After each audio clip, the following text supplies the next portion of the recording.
I think it's important to look at some of the most popular people on YouTube and to sort of analyze them and see what they've done. See if we can't grab some building blocks from them to better our growth. So in this section, that's what I'm going to be doing. I'm going to be going through some of my favorite YouTubers and sort of analyzing what they're doing right, some of the stuff that it makes them unique, maybe even some of the stuff like that made them popular. We're going to be going through and just sort of grabbing some of these pieces just by looking at their channel, looking at some of their statistics, and sort of analyzing what might be working for them. Hopefully by the end of this section, you'll have a good working list of some things that you can do with your YouTube channel, get some ideas of what you might be able to do with your YouTube channel, and be able to just, look at some of the greats and see what have they done, what can I replicate to help with that. So the first channel I want to look at is one of my favorites, which is Huang. I would classify his channel as a personality channel with a sort of music creation and appreciation little niche to it. So basically the videos all revolve around him, Andrew Huang, making music in some way, shape, or form. Only a couple of videos sort of go outside of this realm, but this is where it sticks and this is where his base comes from. You can see that he is very creative in his creations, that he uses a rubber chicken instrument where we have Darude sandstorm made from a sandstorm. There's some how-to videos, making beats with certain elements, basically jam days, how made videos, stuff like that. So it's all about music and how he makes the music, which is pretty interesting. It's a pretty neat thing to do because not a lot of people on YouTube are doing that. And it took him a while to get popular. If you notice, if we go to socialblades.com or just Social Blade and search Andrew Huang, we can actually start looking at some of his statistics. And it's actually kind of interesting as you can get to see what their original name was. So before he became sort of a personality, he was songs to wear pants to, which is actually very in his personality. That's kind of like, that makes a whole lot of sense when you think about it.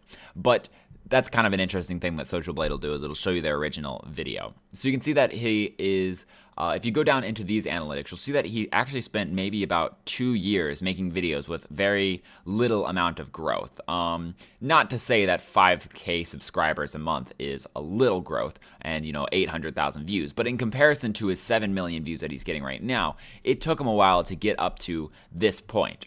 And so what did he do at the very beginning? And that's always interesting to look at. So if we go back about 2 years, we can kind of see what he was doing.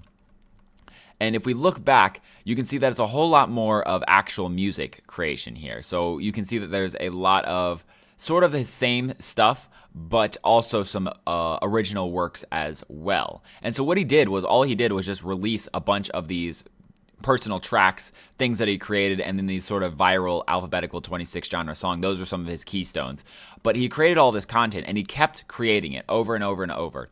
Even with a relatively slow growth, he kept creating it. And it took him 2 years of just creating content to get to a point of mega success. And that's really important, I think. That's one of the things that I really enjoy about Andrew Huang, is that it took him so long to get to the point he's at now. He just kept doing what he was loved. Just doing what he loved and posting consistently, and slowly he started to get his audience. And now he is like the number one in this field, this sort of music creation field, where it's just a guy creating music that, just has fun with it.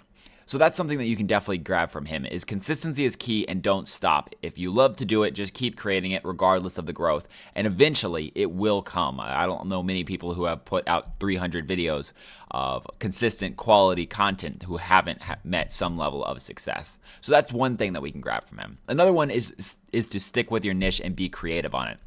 His niche is music creation, and yet he does so many different things with it. He has he has hearing challenges. He has, in his videos, there are even if it's a non-musical video, there'll still be musical elements in it.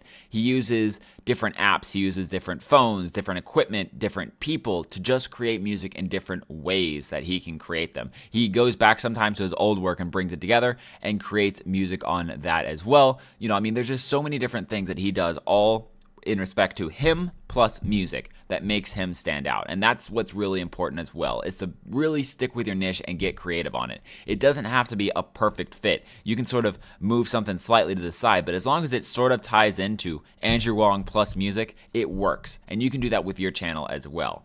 it'll let you sort of spread out and get more content in more areas and get more growth over time. So that's really important to learn. And you can see that he has created a consistent schedule, which is Mondays and Thursdays. That's also important to get that subscriber count going. And like I said, he just has fun with it. He's really authentic and it works for him. So if you're going to take something away from Andrew Huang, take away that it's consistency is key and really be creative with your niche, because when you're creative, your audience will love it. They have subscribed for this specific point, but they will enjoy seeing your rendition of different ideas around that point. And as long as it's sort of similar, it works and it helps build your channel. It helps build that uniqueness that we talked about earlier, where you have this channel that's just you and music, but now it has the sort of the Andrew Huang spin on it. And that's important. It's getting that spin so it's your channel and it's your content and no one else is doing it out there. Andrew Huang is a great sort of content creator to look at, to analyze, and to sort of figure out how he got successful. He's a great overall YouTuber.